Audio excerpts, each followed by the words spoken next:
1809년 4월 정계에서 은퇴한 토마스 제퍼슨이 향한 곳은 버지니아의 작은 도시 샬롯츠빌.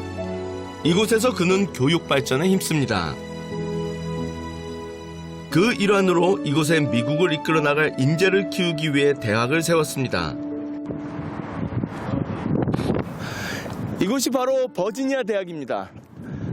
저희한테 정말 잘 알려져 있지만 잘 모르는 이 토마스 제퍼슨이라고 하는 미국의 3대 대통령이 세운 정말 중요한 학교죠. 미국 역사에서는. 대학 설립은 그의 마지막 꿈이자 조국에 바치는 마지막 봉사였습니다. 당시 제퍼슨은 직접 건물들을 설계하고 교육 과정을 편성했을 정도로 각별한 애정을 쏟았는데요.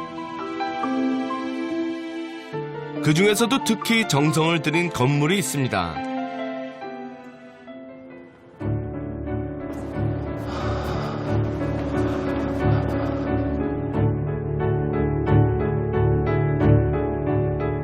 토머스 제퍼슨 인생 최고의 걸작이자 수려한 건축미로 완성된 버지니아 대학에는 민주주의를 향한 미국인들의 열망이 담겨져 있습니다.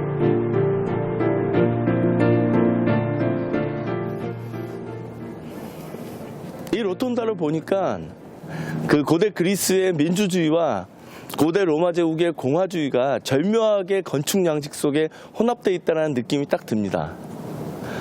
이 토마스 제퍼슨을 비롯한 미국의 국부들은 그리스 민주주의와 로마의 공화주의에 대해서 굉장히 많이 알고 있었고 의도적으로 공부를 많이 했어요. 왜냐하면 영국의 왕정으로부터 벗어났을 때 우리가 어떤 국가를 만들 것이냐가 그들에게 가장 큰 고민이었거든요. 국부들은 민주주의를 표방했습니다. 민주주의가 민중들의 힘을 폭발적으로 불러일으킬 수 있다는 걸 알고 있었죠. 그러나 고대 아테네의 역사적 경험 속에서 그 민중들의 힘이 잘못 인도됐을 때 순식간에 망할 수 있다는 것도 알고 있었거든요. 그것을 방지하기 위해서 이들은 고대 로마 제국의 공화주의를 도입합니다. 공화주의의 핵심은 체크 앤 밸런스죠. 어떻게 보면 집정관 역할을 하는 대통령, 원로원 역할을 하는 국회, 민회 역할을 하는 투표, 이런 제도들을 도입해서 지속성을 가지려고 했던 거예요. 그러나 그것보다 더 중요한 게 있어요. 민주주의든 공화주의든 이 주의들을 지지하고 지탱할 수 있는 시민 계급의 역량이 제일 중요하거든요. 그럼 그들을 어떻게 길러낼 것이냐. 결국은 교육밖에 없었던 겁니다. 그래서 토마스 제퍼슨이 이 학교를 세우고 이 학교를 세운 것을 자신의 가장 중요한 업적으로 생각했던 거죠. 미국의 대통령을 했다는 것보다 더 중요한 업적.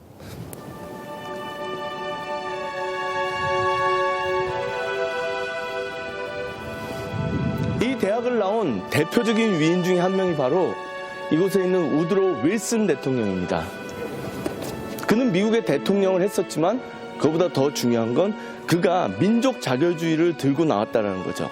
모든 민족은 자신의 운명을 결정할 어떤 자격을 가지고 있다. 결국은 자치와 민주주의를 주장한 거거든요. 그리고 모든 인류가 평화롭게 살아갈 수 있도록 League of Nations, 국제연맹을 만들어야 된다라고 주장했던 거죠. 결국은 버지니아 대학이 그런 것들을 가르쳤던 겁니다. 제퍼슨이 뿌듯해하지 않았을까요? 세계를 변화시킨 교육의 힘. 그것이 바로 토머스 제퍼슨이 미국민에게 남긴 위대한 유산입니다.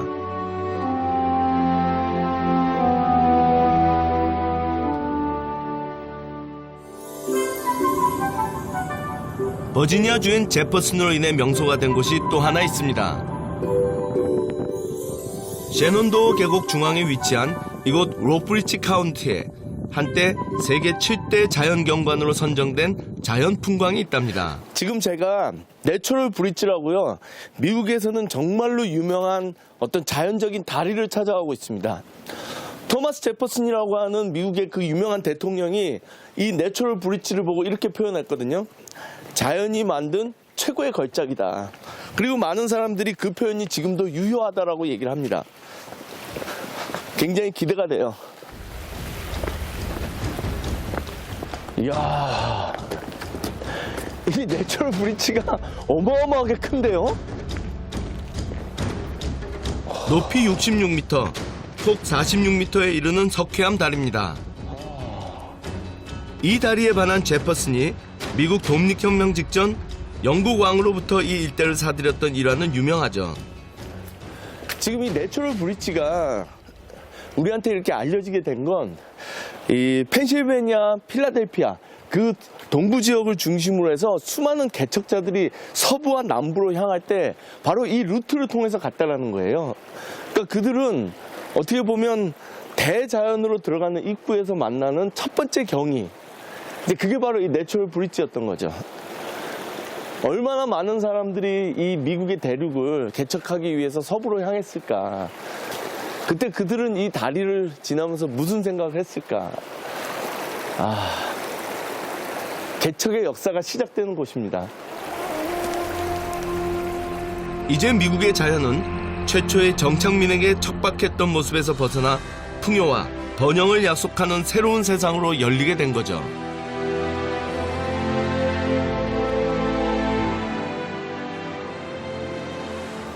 제가 지금 이곳에서 아주 특별한 사람의 낙서를 찾고 있습니다. 이 내추럴 브릿지가 옛날부터 워낙 유명한 관광지여서 지금처럼 관리가 되기 전에는 사람들이 와서 이렇게 사방에다 자기 이름을 남겨놨던 거예요. 오늘날 우리가 그러하듯이. 근데 아주 중요한 사람도 자기의 이름을 남겼다고 하던데.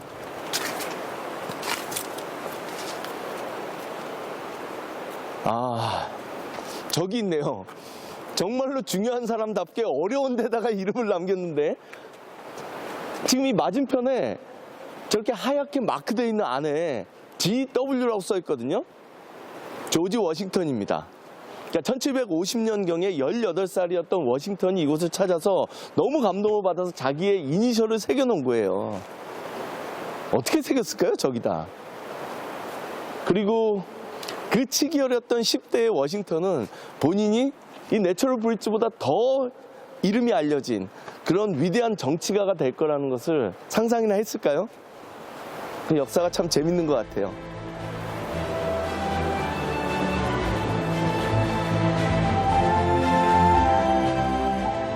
토머스 제퍼슨이 장엄한 자연의 역사라 찬탄했던 내추럴 브릿지. 이곳은 그의 대륙 개척의 꿈이 담긴 미국의 광활하고 풍요로운 자연의 상징입니다.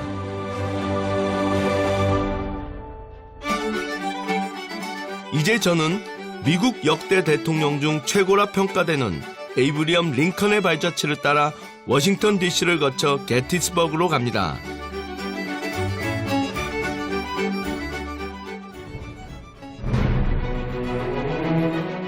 다시 찾은 수도 워싱턴 DC.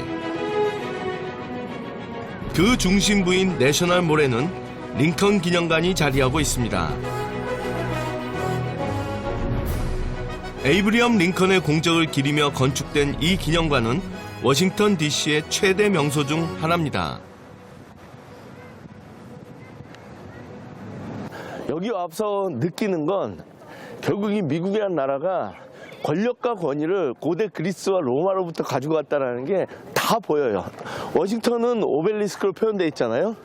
그리고 링컨의 이 기념관은 완전히 그리스 신전 양식입니다.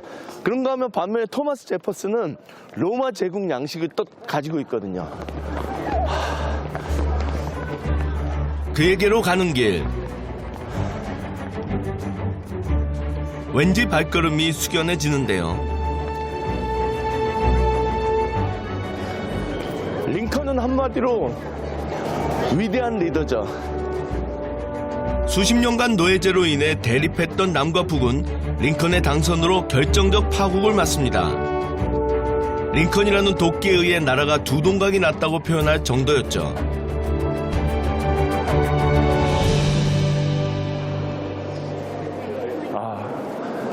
마치 링컨 대통령이 로마 제국의 황제처럼 앉아있네요. 우리는 링컨 하면 노예 해방을 생각하지만 사실 미국인들에게 있어서 링컨은 노예 해방보다는 연방주의자로 더 잘 알려져 있습니다. 얼마나 강력한 연방주의자였냐면 링컨은 이런 얘기를 했었죠. 노예제도를 폐지함으로써 연방을 유지할 수 있으면 난 그렇게 하겠다. 노예제도를 유지함으로써 연방을 유지할 수 있다면 난 역시 그렇게 하겠다.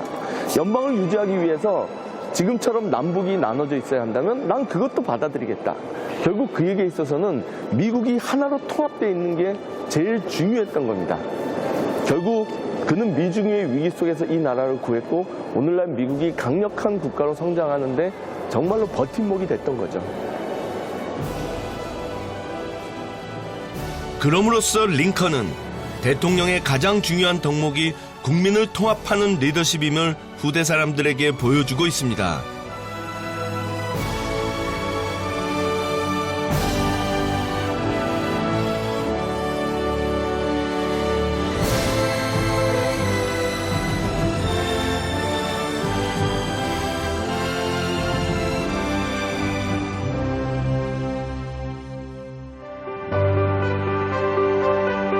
링컨 대통령이 자신의 통합과 민주주의의 메시지를 남긴 곳이 있습니다. 때는 바야흐로 미국의 남북전쟁이 한창이던 1863년 11월 19일. 그는 펜실베니아주의 게티스버그를 찾았습니다.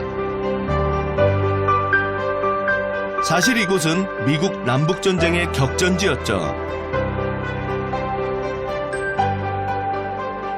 그날은 전투에서 숨진 병사들을 위해 그 전장의 일부를 국립묘지로 조성하는 헌정식이 있던 날이었습니다.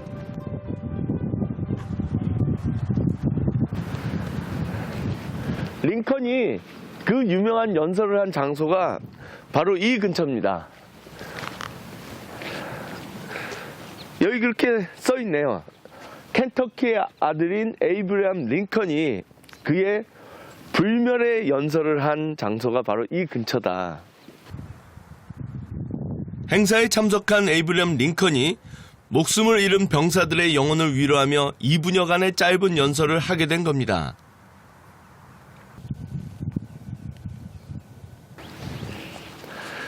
이 게티스버그는 미국 남북전쟁사에서 정말로 중요한 전환점이 되는 전투였습니다. 이곳에서의 승리를 분기점으로 해서 북부는 전쟁에 대한 승리를 확신할 수 있게 되는 거죠. 근데 링컨의 연설 속에는 그런 어떤 승리에 대한 확신과 이 전쟁의 역사적인 의미가 잘 담겨져 있습니다. 정말로 짧은 연설이거든요. 근데 거기서 정말 링컨은 불멸의 표현을 합니다. Government of the people, by the people, for the people. 국민에 의한, 국민을 위한 정부. 그리고 그 정부가 이 지구상에서 사라지지 않도록 우리가 노력해야 된다라는 정말 민주주의의 대원칙을 천명한 거죠.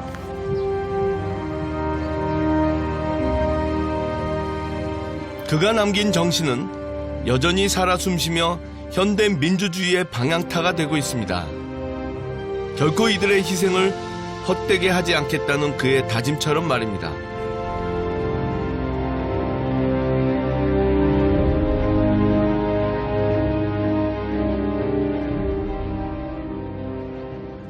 그 당시 군가를 보면 굉장히 재밌어요. 북부군의 군가는 굉장히 이상적입니다. 예를 들면 우리나라에서도 번역이 돼 있는 국가 노래 중에 이런 게 있거든요. 뭐 영광 영광 대한민국 이런 거 있잖아요. 그게 원래 그 당시 북부군의 군가였어요. 글로리 글로리 할렐루야 글로리 글로리 할렐루야. 그게 마지막에 어떤 의미냐면 결국 신의 의지가 우리와 함께한다. 우리는 전진한다. 우리는 승리할 것이다. 신의 의지는 뭐죠? 결국 노예제도를 폐지하는 것이 신의 의지다라는 거예요. 그게 북부군의 군가입니다. 반면에 남부군의 군가는 고향에 대한 애정과 고향에 대한 사랑. 내가 왜, 뭐 텍사스의 장미, 뭐 약간 이런 거예요. 우리가 리 장군이라고 하는 위대한 사람이 왜 북부군을 선택하지 않고 본인은 노예제도를 혐오했음에도 불구하고 남부군 총사령관을 맡았을까? 그는 버지니아인으로서 자신의 고향을 선택했던 겁니다. 그게 바로 토마스 제퍼슨이 주장했던 연방보다는 각 주의 권리와 자유가 더 중요하다라는 그 정치적 사상이 리 장군한테까지 내려가 있었던 겁니다. 반면에 링컨은 워싱턴과 해밀턴이 생각했던 이 각 주가 살아남으려면 영속성을 가지려면 하나의 연방으로 뭉쳐져야 된다. 결국은 연방과 반연방, 연방과 주, 그들의 권리, 자유, 경제 시스템 이런 모든 것들이 폭발적으로 연쇄 반응을 일으키고 거기에 이제 감정적 대립이 더해지면서 전쟁은 불가피했던 거죠. 철저한 연방주의자였던 링컨을 중심으로 한 북부군의 승리로 미국은 비로소 미합중국이라는 하나된 나라가 됩니다. 노예 해방과 함께 모두에게 자유로운 나라를 만들고자 했던 에이브러함 링컨. 그가 남긴 위대한 유산이 미국 국민의 것만은 아닐 겁니다.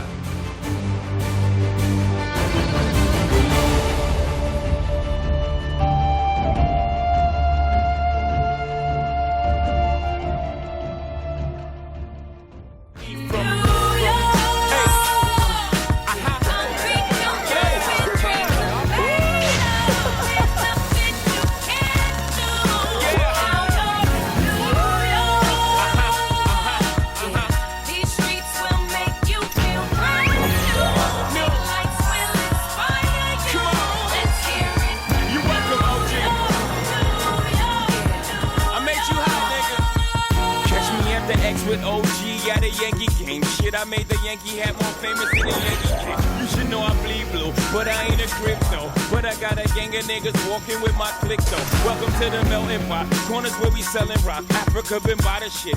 Home of the hip hop. Yellow cap, gypsy cap, dollar cap, holla back. For foreigners, it ain't fair. They act like they forgot how to